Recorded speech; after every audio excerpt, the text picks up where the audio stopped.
The rules for becoming a superhero are part of the fabric of a story world, but a lot of creators don't really articulate the rules they're using, which leaves the audience guessing and can often lead to disagreements about what the meta-narrative of the story is. So let's discuss the meta-narrative of becoming a superhero. But what do I mean by that? If I said to you that I have created a superhero world that is based on the real world, it has mostly the same countries, ethnicities, sexualities, disabilities, etc. The main difference is that in this world, some people have superpowers because of random events. And it just so happens that randomly, it turned out that 99.99% of all the people who get superpowers and go on to become heroes are straight, white, neurotypical, abled, cisgendered, and about 90% of those are also male. What would that story say about me as the creator? What's the meta-narrative? What am I saying are the rules about who gets to become a superhero? Well, it would say that the people who deserve superpowers in my world are straight white dudes. In which case, I would also be saying that non-white, non-straight, non-trans, non-dudes don't deserve superpowers. Personally, that's not the story I would want to tell. And yet, in general, it's the story that Marvel and DC Comics have been telling for years, and a lot of people are fed up with it. And that's only the beginning. Think about Marvel and DC and their meta-narrative thus far, and then consider anyone who receives power in those worlds and is not the correct type of person, they become a villain. And what is the demographics of superhero villains? Academics in general can become supervillains, especially if they're a scientist. People who are crippled, people who are neurodivergent. And if they're female, well, they could be the seductive female type or the psychopathic female type, who are usually sexy. The females who are less conventionally attractive, of course, and academic females who will also be sexy. So in the superhero world, it's not just a lack of representation. It's not just tokenism. The story is also that certain identities are good and therefore will be rewarded with superpowers or amazing adventures or vast wealth, and anyone who is not correct, they get nothing. They're background noise for the hero story, or on the rare occasion when power does come their way, they're invariably corrupted and become villains, or simply victims to help propel the actual hero forward. This meta-narrative is a double-edged harm, since it not only declares certain identities invalid or unworthy, it simultaneously vilifies these identities as inherently corruptible, as objectively lesser. In the context of a single comic, or a single series that makes up part of a much larger comic universe, we might say that this is okay, that in specific stories, a company or creator could target specific points of view, or target specific audiences.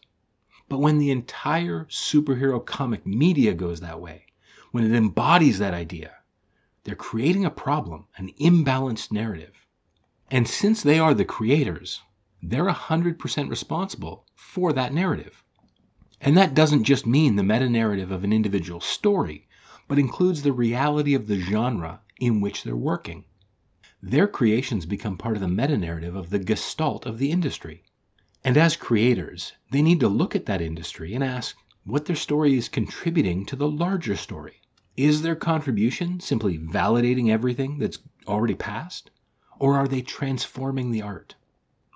And if they are just validating the gestalt, if they're just producing more of the same, then aren't they just hacks, just story sellers and not storytellers?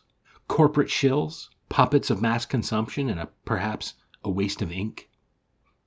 These stories have been sold thousands of times, and I think most people are done with them.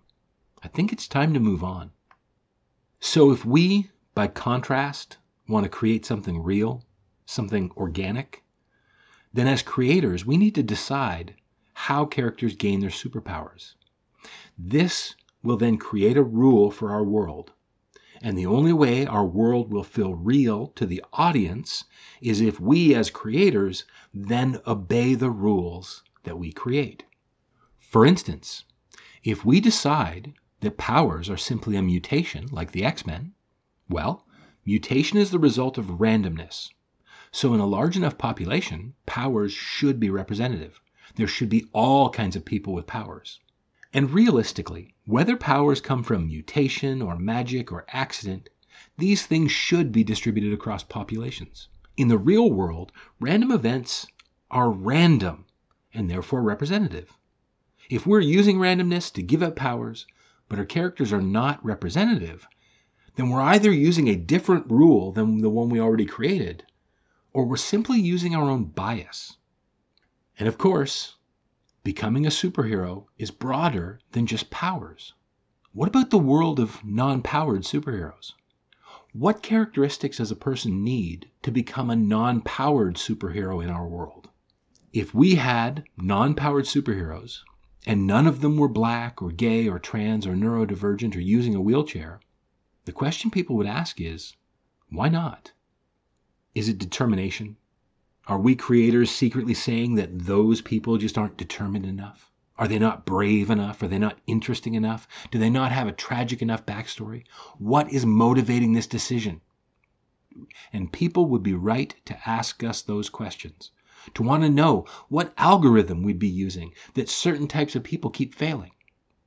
Because in reality, as we all know, these non-cis, non-white, non-abled, neurodivergent, and non-male individuals do not lack determination. They don't lack bravery, they don't lack heroism, and they do have the capacity to be amazing. So if it's not them that lacks something, well then, it must be the creators. So that bias becomes part of the metanarrative. And we, as creators, we either want to avoid that, or, as discussed in catering, if we're going to do it, we have to know we're doing it and own it. Because if we're not willing to understand and take responsibility for our creation, why bother creating it? When we create our superhero worlds, whether people have superpowers or not, whether they become heroes through their own perseverance or not, whatever method we use to distribute the je ne sais quoi of herodom in our world, we have to ask, is it representative of the population? Or do we have a different system that decides? And if we have a different system or a rule, have we communicated that to the audience? Or have we left it to the audience's imagination? Because if we don't communicate it, then the meta-narrative becomes that those other people, well, they weren't even worth bothering to explain. And if that's not what we're communicating, then we shouldn't communicate it. Ideally, though, we should give the audience a full and diverse world. A world where anyone could become a superhero, and then tell them the stories of the ones who did. As ever, thank you for your time, and I hope thought was provoked.